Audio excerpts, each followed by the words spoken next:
c'est un budget que de venir se former, venir se coacher, mais je pense que ça peut changer sa vie. Alors l'année dernière, moi, je ne suis pas partie en vacances, j'ai fait le coaching et je pense que je pars vers une nouvelle vie. Alors ça sera Donc, bonjour Delphine et merci beaucoup d'avoir accepté ce témoignage après avoir suivi le forfait équilibre avec moi. Est-ce que tu peux, dans un premier temps, nous dire dans quelle situation tu étais avant de débuter ce forfait équilibre? Bonjour Catherine, je venais de reprendre mon travail après 13 mois d'arrêt. J'avais pas retrouvé mon poste, j'avais pas retrouvé ma place. L'entreprise n'avait pas préparé mon retour, donc la reprise a été plutôt douloureuse. Et puis je me sentais coupable d'être partie, d'avoir craqué et d'être revenue. J'avais l'impression de gêner un peu l'entreprise et j'étais vraiment pas à l'aise. Et d'autant plus que ma hiérarchie me demandait de me trouver un poste dans une autre direction. Donc c'était super difficile à vivre. Bon, j'avais mis en place un suivi psy depuis l'arrêt, mais j'avais continué pendant la reprise, mais j'étais vraiment pas dans une bonne dynamique, hein. Mm. C'était compliqué pour moi à ce moment-là.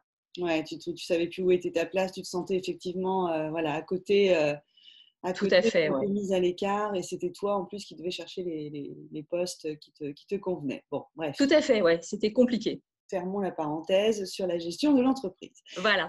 Quelles étaient tes attentes? Bah, en fait, moi, j'avais eu, je bénéficiais d'un suivi psy depuis déjà un an. Bon, le suivi psy était intéressant à titre personnel, mais ça ne me suffisait pas et je pensais qu'il fallait que je trouve autre chose pour trouver ou retrouver une confiance en moi, en confiance en mes capacités, en mes compétences.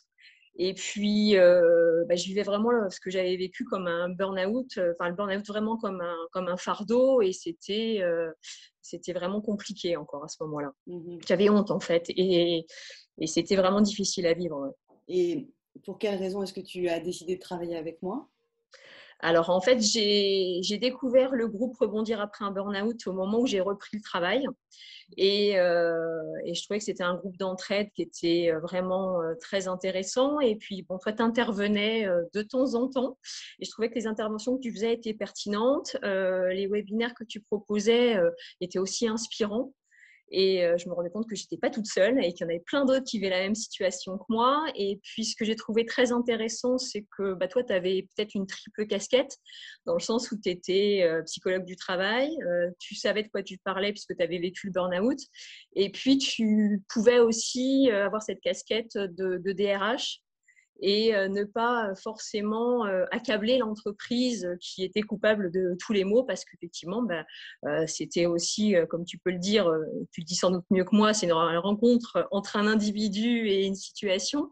Et c'est vrai que c'était important que tu aies ces regards-là aussi. Mhm. Et c'est vrai que le fait de ne pas incriminer seulement l'entreprise, c'était bien parce que moi, je suis co-responsable de ce qui m'est arrivé. Alors, je ne suis pas responsable toute seule, mais je suis co-responsable de ce qui m'est arrivé. Et c'est important de prendre sa part de responsabilité pour avancer. D'accord, et c'est surtout ça, hein, c'est l'idée de, Ouais, de- ouais. de prendre conscience de ce en quoi on a joué notre part, entre guillemets, pour pouvoir surtout le modifier, le changer à l'avenir, hein. Tout à fait, tout à fait. Parce que moi, j'ai bien vu quand j'ai repris mon travail que je n'avais pas fait un travail suffisant finalement. Ouais. Et que j'étais fragile et que c'était compliqué. Donc, je pouvais pas rester dans cette situation-là parce que je me disais, je vais retomber parce que de toute façon, la situation professionnelle n'a pas changé, même elle s'est empirée. Donc, il fallait vraiment trouver une aide. Et l'aide, j'ai trouvé avec toi, quoi. Super. Donc, quels sont les résultats que tu as obtenus au terme de ce forfait? Alors, je pense que j'ai pris un petit peu confiance. J'ai appris à dire non, parce que c'est vrai que jusque-là, pour moi, l'entreprise, enfin mon employeur avait raison, quelle que soit la proposition qu'il pouvait me faire.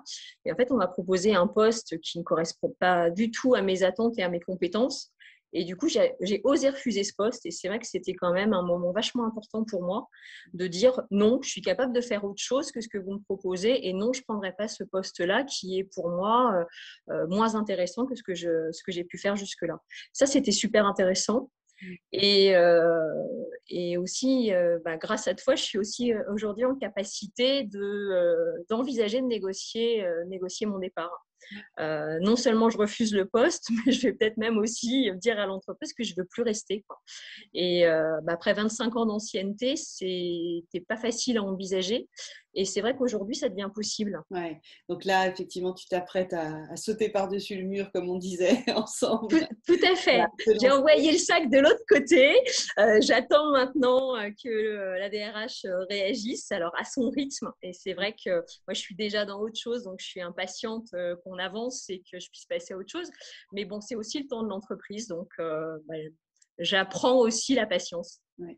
Oui, parce que tu as un projet donc, qui te Tout à tient à fait, cœur là et tout que à voilà, fait. c'est aussi un cheminement Oui, qui t'a oui, amené à trouver l'envie, trouver le courage d'y aller et tout de à fait. te lancer. Ouais. Tout à fait. Oui, on a cherché ensemble, enfin, ma raison d'être et c'est vrai que ma raison d'être, c'était pas d'être une petite salariée dans un coin d'un service. La raison d'être, en fait, elle est ancrée. Je sais pas comment c'est chez les autres, mais chez moi, elle était ancrée depuis toute petite. Euh, Toute gamine, j'avais déjà envie d'être libraire. Et puis, je l'ai pas fait parce que dans la famille, on est tous salariés, et puis que le salariat, c'est rassurant. Enfin, c'est des choses sur lesquelles on a travaillé ensemble. Et en fait, je me suis rendu compte que je peux peut-être me lancer et quitter cette entreprise pour faire autre chose. Et du coup, dans le cadre de l'accompagnement, donc on a trouvé la raison d'être. Et puis après, ce que j'ai beaucoup apprécié, c'est de faire les enquêtes métiers. Mhm. Parce que j'ai pu échanger avec d'autres professionnels et des professionnels qui sont engagés et passionnés par leur métier. Et Dieu sait si les libraires doivent être engagés et passionnés. Et puis, dans l'accompagnement qu'on a fait ensemble, j'ai commencé à écrire mes premiers comptes rendus de lecture. Mhm. Je lisais beaucoup, je n'avais jamais écrit et j'avais surtout jamais osé faire lire à qui que ce soit. Et puis, tu as eu un regard très bienveillant sur ce que j'écrivais. Tu m'as dit que c'était bien. Et c'est vrai que je l'ai cru. Et à ce moment-là, j'ai créé un compte Instagram qui est dédié à mes lectures. Et c'est déjà un premier pas concret. Et c'est vrai que ça m'a aidé aussi dans la période où on m'a proposé le poste qui ne correspondait pas. Je me suis mise à lire et à avoir ce projet-là de me dire je construis mon compte Instagram, on verra ce que ça donnera. Mais c'est un premier pas concret, puis c'est aussi une belle respiration. Ouais, une belle respiration, et puis ça fonctionne bien en plus. Enfin, voilà, il y a des, Ça démarre, ça ah, ouais, démarre. Ouais. ça démarre, mais enfin voilà, vraiment bravo pour cette initiative. Et puis ça donne de la respiration, comme tu dis. Tout Voilà, à ça fait. redonne de Ouais, l'envie, ça redonne du plaisir. Et encore une fois, c'est ça le driver qui doit nous guider vers sa deuxième vie professionnelle. tout à fait. Qu'est-ce qui t'a le plus plu dans l'accompagnement proposé? Cette recherche de l'ikigai, j'ai trouvé que c'était vraiment intéressant parce qu'on est allé vraiment chercher dans mon ADN ce que je suis, quoi. Mhm. Et c'est vrai que ça a été, je pense que c'est l'élément fondateur. Et on parlait de squelette dans le travail qu'on a fait ensemble. Et c'est vrai que c'est ça, c'est le squelette qui va me permettre de me lever et d'avancer. Et le squelette, il est capable de tenir debout, je pense, aujourd'hui. Ouais, c'est ça qui est chouette, parce que Ouais. souvent tu partais, je me rappelle, hein, avec voilà, beaucoup de choses sur les épaules, en tout cas. Hein. Oui, puis un petit diable qui était là, qui n'était pas très, très gentil. Ouais, et on a fait quand même aussi un gros travail de déconstruction de ta Oui, façon de des voir croyances. Ouais, pour réussir à justement te refaire reprendre un petit peu d'air et de ouais, confiance en toi pour pouvoir oser maintenant, parce que tu oses aujourd'hui. ouais, Mine de rien, la demande de rupture conventionnelle, c'était un gros pas, c'est toujours un oui, gros pas pour toi. oui, Et le fait que ce soit enclenché, c'est une merveilleuse étape. En tout cas, c'est un grand saut pour toi. oui. J'ai Et sauté dans le vide, ouais, voilà, effectivement. ouais, donc bravo à toi. Que dirais-tu aux personnes qui hésitent encore à commencer avec moi cet accompagnement? Qu'est-ce que tu pourrais avoir envie de leur dire pour leur donner envie? De leur dire que la personne la plus importante de leur vie, c'est elle. Et que je pense que quand on est malheureux dans son job, on est malheureux dans sa vie et que on ne mérite pas ça. Et je pense que sans toi, j'aurais accepté le poste qui m'a été proposé et j'aurais vraiment été malheureuse. Donc je pense il faut se faire confiance et il faut avancer. Je pense que tout seul, enfin moi toute seule, j'en étais pas capable. Et puis bon, je pense que tu m'as mis petit coup de pied bien placé au moment où il fallait. Ça, c'était important aussi de me dire bon bah alors, qu'est-ce que tu deviens, t'en es où, qu'est-ce qu'on fait, quand est-ce qu'on avance un peu mieux.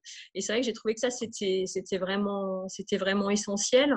Et puis je dirais que tu m'aides à accoucher de moi-même, et bah, pour accoucher faut une aide quoi. Et je pense que c'est vraiment important. Alors c'est vrai que c'est un budget que de venir se former, venir se coacher, mais je pense que ça peut changer sa vie.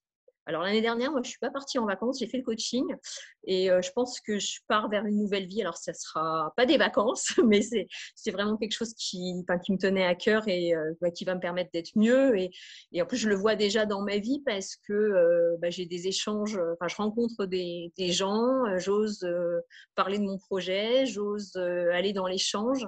Et je pense qu'il y a un an et demi, j'étais pas du tout dans cette dynamique-là, quoi. Ouais, tout à fait. Donc, en tout cas, merci beaucoup pour ce témoignage, Delphine. Et voilà, je vais continuer à te suivre sur Instagram et puis je vais suivre Avec plaisir. l'évolution de ton projet avec grand plaisir. En tout cas, merci à toi pour ce témoignage et je te dis donc à très bientôt. Merci Catherine, à très bientôt.